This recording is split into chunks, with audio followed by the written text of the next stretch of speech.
తెలంగాణ రాష్ట్ర సమితి సభ్యత్వం ఏదైతే స్టార్ట్ చేశారో కేసీఆర్ గారి పిలుపు మేరకు తెలంగాణలో ఉన్నటువంటి ప్రతి వర్గ ప్రజానీకం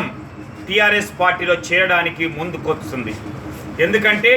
తెలంగాణ రాష్ట్రం ఏర్పడిన తర్వాత కేసీఆర్ గారు ముఖ్యమంత్రిగా చేపట్టినటువంటి అనేక కార్యక్రమాలు, అభివృద్ధి అయితేంది, సంక్షేమం పట్ల వారు చూపుతున్నటువంటి శ్రద్ధ అయితేంది, కడుపులో ఉన్నటువంటి బిడ్డను మొదలుకొని ముసలి వాళ్ళ వరకు కూడా ప్రతి ఒక్కరికి, విద్యార్థులు, యువకులు, మహిళలు, అలాగే నిరుద్యోగులకి ప్రతి ఒక్కరికి కూడా ఒక్కొక్క పథకాన్ని చేపట్టి అన్ని కులాల వారికి, మతాల వారికి కూడా అనేక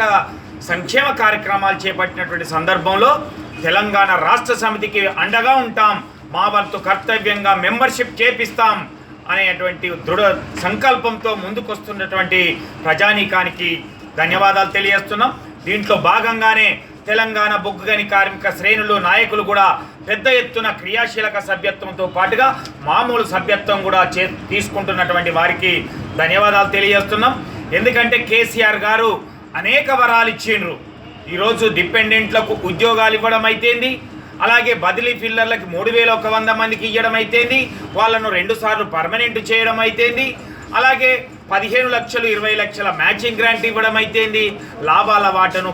పెంచి ఇవ్వడం అయితేంది,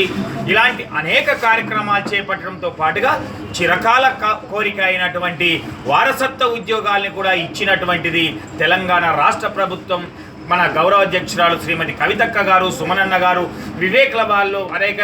ఎంపీల, ఎమ్మెల్యేల యొక్క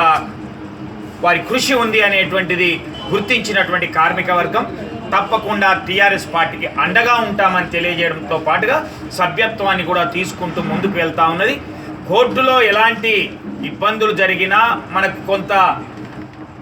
అనుకూలంగా నిర్ణయం రాకున్నప్పటికీ కూడా కేసీఆర్ గారు దానిపైన ప్రత్యేక శ్రద్ధ చూపి సుప్రీంకోర్టులో దీనిపైన ఉన్నటువంటి మనకు అనుకూలమైనటువంటి న్యాయపరమైనటువంటి చిక్కులు కూడా తొలగించాలనేటువంటి ఉద్దేశంతో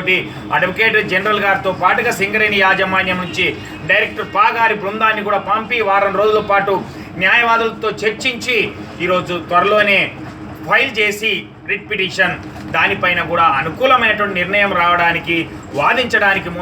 ముందుకొస్తున్నారు. దీంతో పాటుగా తెలంగాణ బొగ్గుని కార్మిక సంఘం కూడా దాంట్లో ఇంప్లీడ్ అయి కార్మికులకు ఏదైతే మనం సర్క్యులర్ జారీ చేసినామో దానికి అనుకూలమైనటువంటి నిర్ణయం రావడానికి ఈరోజు న్యాయస్థానాన్ని కూడా అప్రోచ్ అయ్యి మనకు న్యాయమైనటువంటి తీర్పు వచ్చేయడానికి కూడా కృషి చేస్తున్నారు.